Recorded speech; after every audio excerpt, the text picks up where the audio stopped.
You know, every time Valentine's Day comes around, I'm reminded as a family lawyer the importance of educating clients who are thinking about getting married of how nuptial nuances are needed when romance kind of collides with financial realism.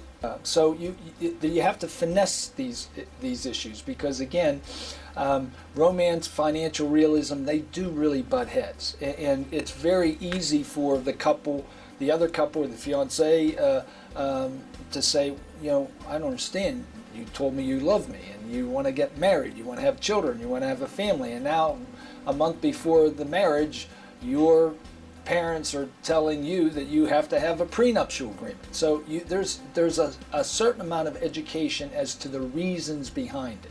And typically, in almost every instance, there is a good reason, whether it be the inheritance of a family business or a large inheritance going to be transferred, or successful careers that you don't want to interfere with.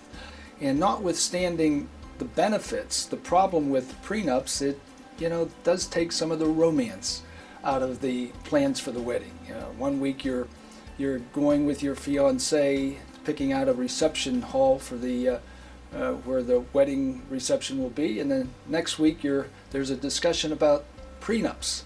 And so to a certain extent, sometimes the reaction is, you don't trust me, why do we need one, you don't love me. And I always tell clients with prenups, prenups are basically part of the pre-marriage financial planning and estate planning. Yeah, the other thing about prenups, there's some flexibility you can put into premarital agreements. We always add in the premarital agreement that it can be amended or revised based upon a written agreement. So I've had situations where after 3, 4, 5 years, they come in and kind of rip it up. I mean, they rip it up on their side, but we prepare an addendum saying that they've rescinded it and there's no longer an agreement. To a certain extent, you are in control of changing the rules. In the event of divorce, we have a divorce code, and we have rules under the divorce code. What's marital property, how much property one party should receive, whether or not there's alimony. Well, with a prenup, in a premarital agreement, you can change those rules. For example, do you want to limit the amount of property that will be determined to be marital property? You sure can. How about the percentage of the property that you acquire during the marriage? Can you change the percentage? And that's a good idea. Alimony is available in Pennsylvania.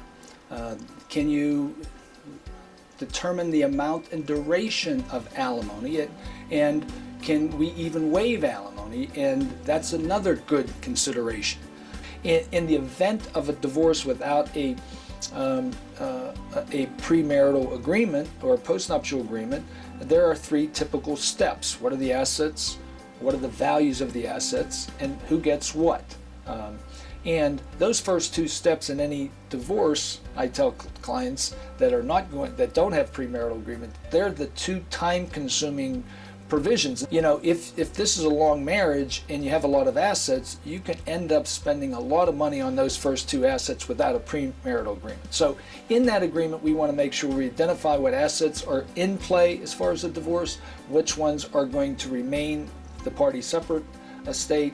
So there is a certain amount of fairness and a certain amount of thought as far as let's plan for the future of what ifs. So it's when we're talking about Valentine's Day and we're talking about Cupid running around with those arrows, I always tell clients it's a good idea if you're thinking about having a serious relationship and getting married, that Cupid should have a draft of a premarital agreement floating around.